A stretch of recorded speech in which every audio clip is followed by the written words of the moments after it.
25th of February, 2024, in protest against a U.S.-sponsored genocidal war.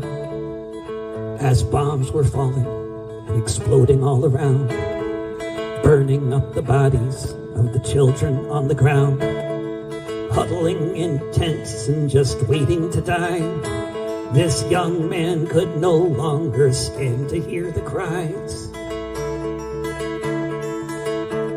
On International Drive, Washington, D.C., a young airman walked up to the Israeli embassy as mothers buried babies who had no milk within, as white phosphorus munitions burned off people's skin, as the troops were firing on those trying to find bread, as the body count was building up to 30,000 dead.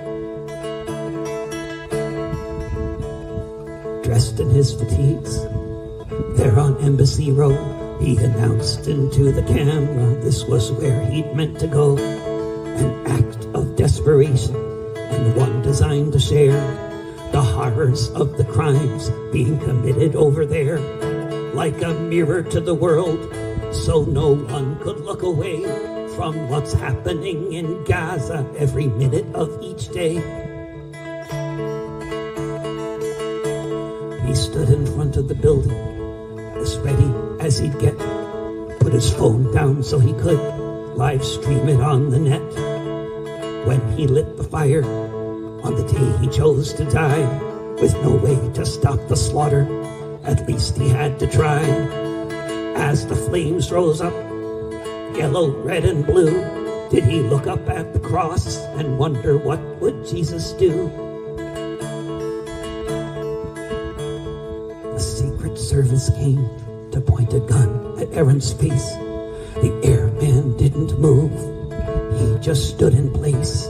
He'd come to make a spectacle. That was understood. If he couldn't stop the war, he'd do what he could as his body burned before us in an unmistakable sign. Again and again he shouted out, "Free Palestine."